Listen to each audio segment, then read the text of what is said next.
ಕೊಲೆ ಕೇಸ್ನಲ್ಲಿ ಲಾಕ್ ಆಗಿ ಪರಪ್ಪನ ಅಗ್ರಹಾರವನ್ನ ಸೇರಿ ಇವತ್ತಿಗೆ 6 ದಿನ ಕಳೆದಿದೆ ದರ್ಶನ್ ಅವರು. ಜೈಲು ಹಕ್ಕಿ ದರ್ಶನ್ಗೆ ಸುಲಭವಾಗಿ ಸಿಗುತ್ತಾ ಬೇಲ್ ಅನ್ನುವಂತಹ ಪ್ರಶ್ನೆ. ಕೊಲೆಯಲ್ಲಿ ದರ್ಶನ್ ಭಾಗಿಗೆ ಸಾಕಷ್ಟು ಸಾಕ್ಷ್ಯಗಳನ್ನು ಕೂಡ ಪೊಲೀಸರು ಕಲೆಕ್ಟ್ ಮಾಡಿದ್ದಾರೆ. ಪ್ರಬಲ ಸಾಕ್ಷ್ಯವನ್ನ ಕಲೆ ಹಾಕ್ತಾ ಇದ್ದಾರೆ ಪೊಲೀಸರು. ದರ್ಶನ್ ಬೇಲ್ಗೆ ಅರ್ಜಿಯನ್ನ ಸಲ್ಲಿಸಿದ್ರೆ ಎಸ್ಪಿಪಿ ಆಕ್ಷೇಪಣೆಯನ್ನ ಸಲ್ಲಿಸುತ್ತಾರೆ. ಎಸ್ಪಿಪಿ ಅಂದ್ರೆ ಸ್ಪೆಷಲ್ ಪಬ್ಲಿಕ್ ಪ್ರಾಸಿಕ್ಯೂಟರ್ ಅವರು. ಹಾಗಾಗಿ ರೇಣುಕಾಸ್ವಾಮಿ ಕೊಲೆ ಪ್ರಕರಣ ತನಿಖಾ ಹಂತದಲ್ಲಿದೆ. ಚಾರ್ಜ್ ಶೀಟ್ ಸಲ್ಲಿಕೆ ಮಾಡಬೇಕಿದೆ ಅಂತೇಳಿ ವಾದವನ್ನು ಮಾಡುವಂತಹ ಸಾಧ್ಯತೆ ಇದೆ. ಚಾರ್ಜ್ ಶೀಟ್ ಅನ್ನು ಸಲ್ಲಿಸಲಿಕ್ಕೆ 3 ತಿಂಗಳು ಕಾಲಾವಕಾಶ, ಅಂದ್ರೆ 90 ದಿನಗಳ ಕಾಲಾವಕಾಶ ಇರುತ್ತೆ. ಆ ನಂತರವಷ್ಟೇ ರೆಗ್ಯುಲರ್ ಜಾಮೀನಿಗೆ ಅರ್ಜಿಯನ್ನ ಹಾಕಬಹುದು. ಹಾಗಾಗಿ ಚಾರ್ಜ್ ಶೀಟ್ ಅನ್ನು ಸಲ್ಲಿಕೆ ಮಾಡಲಿ ಅಂಥೇಳಿ ದರ್ಶನ್ ಪರ ವಕೀಲರು ಕಾಯ್ತಾ ಇದ್ದಂತೆ ಕಾಣಿಸ್ತಾ ಇದೆ. ಚಾರ್ಜ್ ಶೀಟ್ ಅಂದ್ರೆ ದೋಷಾರೋಪ ಪಟ್ಟಿ. ಈ ಪ್ರಕರಣದಲ್ಲಿ ದರ್ಶನ್ ಅವರ ಪಾತ್ರ ಏನು ಅದನ್ನ ಆ ದೋಷಾರೋಪ ಪಟ್ಟಿಯಲ್ಲಿ ಚಾರ್ಜ್ ಶೀಟ್ ನಲ್ಲಿ ಉಲ್ಲೇಖಿಸಲಾಗಿರುತ್ತೆ. ಆ ಚಾರ್ಜ್ ಶೀಟ್ ನನ್ನ ನ್ಯಾಯಾಲಯಕ್ಕೆ ಪೊಲೀಸರು ಸಲ್ಲಿಸ್ತಾ ಇದ್ದ ಹಾಗೆ ಅದನ್ನ ಆಧರಿಸಿ, ಅದರಲ್ಲಿರುವಂತಹ ಸೆಕ್ಷನ್ಗಳನ್ನ ಆಧರಿಸಿ ದರ್ಶನ್ ಪರ ವಕೀಲರು ದರ್ಶನ್ಗೆ ರಿಲೀಫ್ ಅನ್ನು ಕೊಡಿಸ್ಲಿಕ್ಕೆ ಮುಂದಾಗುವಂತಹ ಸಾಧ್ಯತೆ.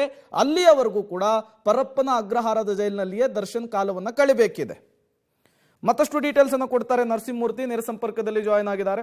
ನರಸಿಂಹಮೂರ್ತಿ, ಚಾರ್ಜ್ ಶೀಟ್ ಸಲ್ಲಿಕೆ ಆಗುವವರೆಗೂ ಕೂಡ ದರ್ಶನ್ ಪರ ವಕೀಲರು ಬೇಲ್ಗೆ ಅರ್ಜಿಯನ್ನು ಸಲ್ಲಿಸುವಂತಹ ಸಾಧ್ಯತೆ ತುಂಬಾ ಕಡಿಮೆ ಅಂತ ಕಾಣಿಸುತ್ತೆ. ಯಾಕಾಗಿ ಅನ್ನುವ ಡೀಟೇಲ್ಸ್ ಕೊಡಬಹುದಾ ಅಂತ?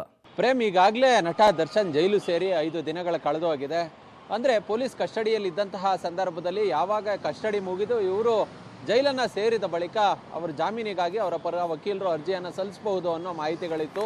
ಆದರೆ ಈವರೆಗೂ ಕೂಡ ದರ್ಶನ್ ಜಾಮೀನಿಗಾಗಿ ಅರ್ಜಿಯನ್ನು ಸಲ್ಲಿಕೆ ಮಾಡಿಲ್ಲ.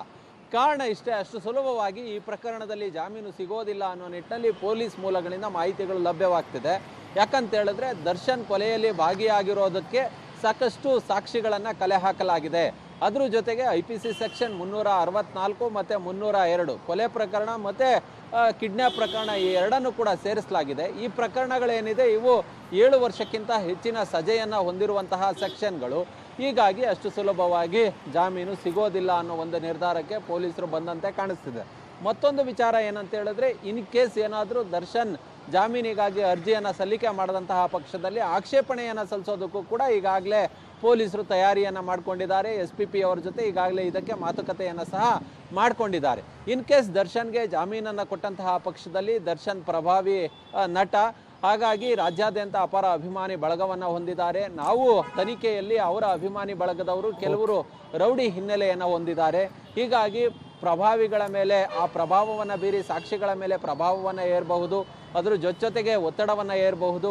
ಇನ್ನೂ ಚಾರ್ಜ್ ಶೀಟನ್ನು ಸಲ್ಲಿಕೆ ಮಾಡಿಲ್ಲ. ಚಾರ್ಜ್ ಶೀಟನ್ನು ಸಲ್ಲಿಕೆ ಮಾಡೋದಕ್ಕೆ 90 ದಿನಗಳ ಕಾಲಾವಕಾಶ ಇದೆ.